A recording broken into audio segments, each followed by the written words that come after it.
The South Korean government has issued a travel warning on Cambodia, especially for young men in their 20s to 30s, and they're pleading with people to stop traveling there. The South Korean president also announced that he is looking into banning travel to Cambodia, potentially very soon, because there is a shocking, real-life, gruesome Sin City that is being operated, with details so gruesome to even mention in this video. And you guys know I've been doing true crime for years now, about 5 years, and actually this was the first case where I could not research farther into it because of how gruesome the details were. This is something that everybody needs to know about, because if you're getting those, voice phishing messages, calls, aka scam calls and messages, fake stock manipulation and websites, illegal gambling, romance scams, this is where it's all coming from. And remember to help GRAZY TV continue reporting on these cases, a like in this video, commenting your thoughts, of course subscribing to GRAZY TV, all really helps. A group of gangsters, mafias, scammers,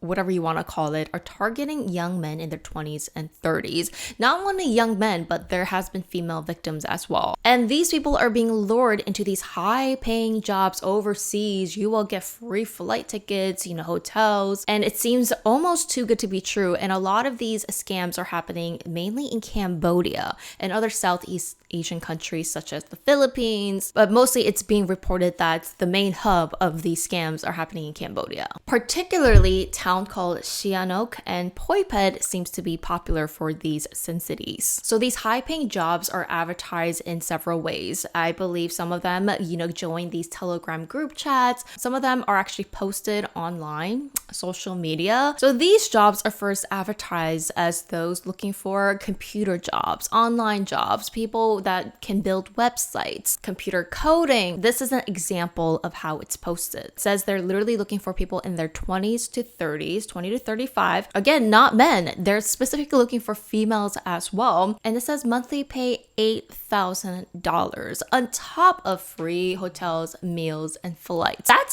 sounds so good. I mean, let's be honest. But in reality, this is a scam. A lot of people thinking that this is a legitimate job. They get in contact with whoever these brokers are. They literally get their flights paid for. They arrive in Cambodia and they get kidnapped. And at first, they don't even know they're being kidnapped, right? You get to the airport, you come into whoever you thought was in charge of this legitimate job. You get into their van, then you're threatened your life that if you run away, they're literally going to kill you. You do not arrive at a fancy hotel or, a dorm. You arrive in literally mini towns that literally look like a prison cell. It is a gated mini town, and there's apparently about 200 security guards. So you will never be able to get in and out freely yourself. In one of these mini scam towns, they found out that they specifically make the entrance gate so narrow so that only one person can come in and out. It is literally impossible to escape this town if you get in. Now, once you get into this town, the mafia, the gangs are there, and they take away your phone, your wallet, and your passport. That way, you cannot call for help nor run away and fly back. So what happens in these mini towns once you get in? Now, apparently, according to the survivors, all kinds of online scams and illegal activities happen here. Anything you could imagine, this is where it happens. Like the dark web stuff happens here. So this is the main workroom area. There are hundreds of computers next to each other and thousands of phones, all used for online scamming. The major scam operation that goes on here is like voice phishing, which is very, very infamous and popular in South Korea, where you get a call from scammers. Then there's a different section where they operate illegal gambling websites, because gambling is illegal in South Korea. So a lot of people actually fall into illegal gambling sites. So you see people who are coders, who are website builders, building complicated websites for gambling. And then there is a section for romance scams, literally targeting men and women who are desperate for love and having them send them money. People who operate fake stock websites, crypto scams, literally any kind of online money scams you can think of, this is how and where it's operated. Now, according to the survivors, they say in each of these rooms, there's about 70 security guards that are armed with tasers, watching you work at all times just in case you try to run away or do something funny. Some of them even have handcuffs from their ankle to the chair so that they can't run away. They're given very, very little amount of food. One person said eat just 7 dumplings for the entire day. There's different hierarchy and ranking systems. They say that the Koreans who are kidnapped are in the lowest ranking, and they don't even have names. They're called by numbers. Then you have the money laundering team, people who have the stolen money from the victims and launder the money. Then you have the recruitment team. There's literally an entire village, they say, where everything is being operated. You can eat. There's a barbershop there. There's a mini mart, apparently, a cafeteria. Literally everything happens inside of here. They're able to collect literally millions of dollars from scam, and that is how they're able to operate a mini village. Now, the upper people, according to the survivors, are mainly ran by Chinese gangs and mafias, but not limited to, because there's also cases where Korean gangsters and mafias are also known to run these things. So the survivors who got there, obviously this is not what they signed up for, and they were kidnapped. They would plead with the upper people to let them go, and if you don't listen to them, this is when extreme torture happens. There are some videos that were released of what happened, and this is where it got too gruesome. Most of them are electrocuted over and over and over again and beat. Let's just leave it there. Prisoners are also shown other torture videos from other victims, and some of them include getting their fingers literally cut. Some of the victims were sent to alligators and have their legs literally torn. The survivors say that they were beaten until they passed out, and they're tasered, and they wake up again in this repeated cycle of hell. This is not a movie, you guys. This is literally happening right now. Some of them are murdered and shot if they don't listen. And there's even apparently a cremation area in this village where they cremate the victims, and they can never go back. They're just missing, and the families can never find them. Now, there are rare cases, actually a few cases, where there are survivors. They're actually let go after working for a few years, or I don't know, a couple months, especially those who listen and who continuously do the scam and are able to bring in a high income. Eventually, they're able to let go and go home. And the Korean police say that there have been cases where some of these Koreans literally go back to this hell because, at the end of the day, they do receive the money. They go home. They run out of the money, and they go back to Cambodia to do this all over again for money. They go from victims to perpetrators because this seemed to be at least some sort of fast money. On top of that, we find out that the flights, the meals to stay is actually not free or included. It is a debt. It is minus. So you literally have to scam other people, other victims, and work so that you rack in as much money as you can, and it is minus from your pay, the literally flight fees and everything. And you might think, well, what about the people around the village? Like, don't they know that this is going on? Well, because it's so heavily secured, number one, and number two, because these villages are registered as like online businesses, people who live around it might not know. And after COVID, a lot of factories ran out of business. So these scammers rent it out and are giving money to the building owners. The factory building owners are just receiving money. They kind of turn blind eye to it. And there's another way that sometimes you're let go, like you're released. So the gangsters tell the Korean victims, hey, if you want to be let go, you need to pay for your life.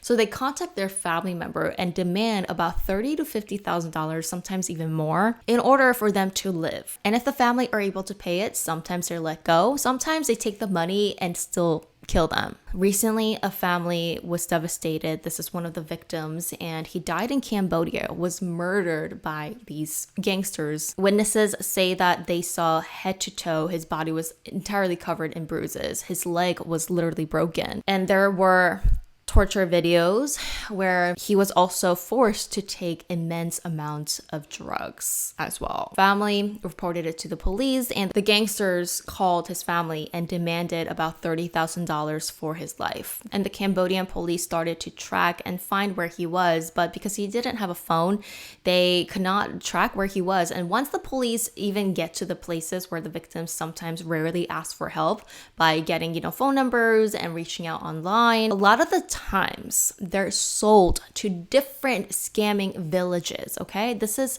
This is how sick it is because these gangsters literally suck every dime that they can out of these victims. They don't even have a name. They're called by numbers. So once the gangsters didn't receive the money from the victims, he is sold to another scamming village. Once he got there, apparently according to the victims, after a week, he was dying. He was asking for help, claiming that he couldn't breathe. So the mafia members took him to the hospital. So in a lot of these cases, they actually don't want the victims to die because they want to rack every dime that they can. So they took this victim to the hospital when he died, and in literally the cause of death certificate, it writes his heart stopped due to intense torture. So in this case, at least, the hospitals called the police and they were able to capture who the mafia gangs were that brought in this victim. Now, come to find out, these members are Chinese nationals, and police were able to rescue over 10 Koreans, a Chinese national, and even a man from Myanmar working in this tiny village. So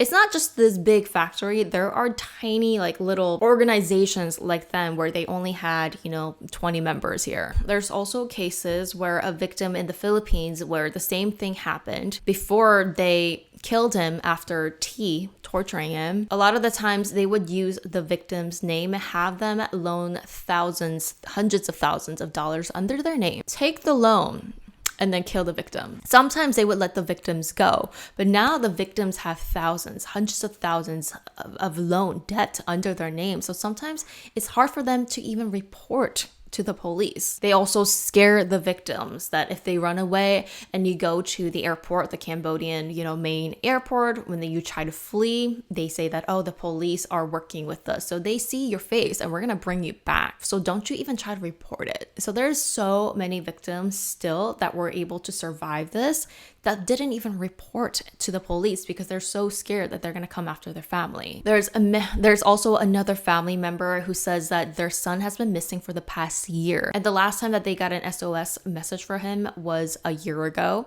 He was somehow able to contact his friends or a family member claiming that he was at a certain location. And when the police went there, the town has already vacated because they know that the police are tracking them and they just moved to another area, a secluded area. So are these guys being actually caught or not is a big question. And yes, the Cambodian police have been cracking down on some of them. So far, they say that, their last crackdown, they were able to arrest 1,000 people, and most of them are Chinese nationals mixed with Korean and other, nationals as well. But once they do have a crackdown, and because there's so many people running this scam, they move to the borders, where it's hard to go from the main lands. Now, the Korean people are saying that this is a huge issue, but in Cambodia, they're saying that Korean media is blowing things up out of proportion. And the Korean media is saying that, Cambodia, the government is downplaying this because they don't want to have a bad image under their country. But the reality and the fact is this is going on. This could happen to other countries. They could kidnap you, and you might not even be Korean. You might be from America or different countries, and they force you to work to scam your own people because you speak their language. And I guarantee you, this is not just happening again to Korean people. This is probably happening to other nationals as well. It's just not being widely reported yet. So it is so important to share this video with any of your male friends, even female friends that get these high-paying jobs to go overseas to Southeast Asia or other countries through Telegram or social media. It is too good to be true. Please do not fall for these things. These are not real. Your life is literally in danger. Thank you guys so much for watching. Leave your comment down below of what you have thought about today's case. Please be careful and see you guys in my next case.